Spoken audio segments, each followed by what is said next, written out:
Vu dans les titres, député La République En Marche du Médoc et notre invité, rapporteur du budget transport de la Commission des Finances. Vous rentrez tout juste d'Allemagne où vous avez assisté au lancement des premières rames de train hydrogène. C'est quelque chose que vous voudriez que l'on teste sur la ligne entre Soulac et Bordeaux.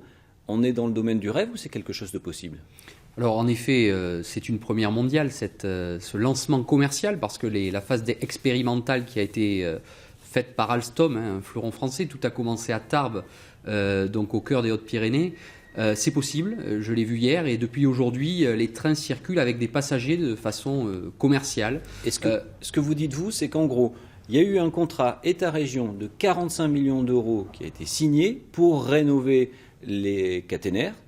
On n'a toujours rien vu, c'était il y a 3 ans. Quitte à dépenser de l'argent, autant tenter quelque chose de nouveau, d'innovant ? Oui, de façon générale, c'est valable pour le Médoc, mais pour toutes les lignes, les petites lignes où il y a des sujets d'électrification ou de régénération de caténaires.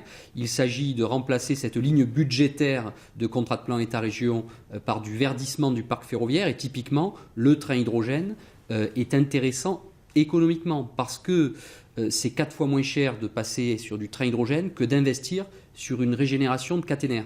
Donc oui, le Médoc peut être un laboratoire innovant et après il appartient au président de région Alain Rousset de décider si le Médoc ou d'autres lignes peuvent être pilotes sur ce sujet. Alors je vais me placer du côté du passager. Est-ce que pour autant ce sera moins cher ?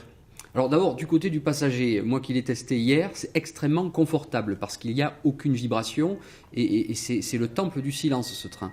Après, par rapport au coût, en réalité, l'enjeu, c'est la sortie du diesel.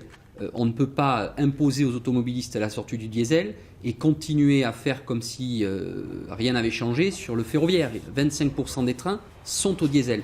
Donc l'hydrogène est une véritable alternative.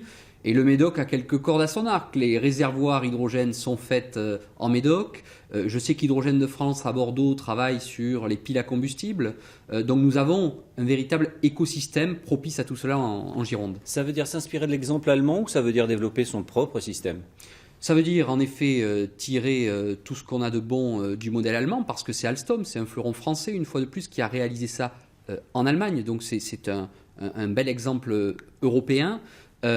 Et derrière, il faudrait adapter sur les trains que la région achète, par exemple les Régiolis ou autres, ce système avec une pile à combustible en toiture. Ce n'est pas plus compliqué que cela. Bon, mais écoutez, on espère en tout cas que vous allez obtenir gain de cause et en tout cas être entendu par les décideurs, qu'il s'agisse du gouvernement ou encore du président de région Nouvelle-Aquitaine. Merci beaucoup d'avoir été l'invité du 19-20. On va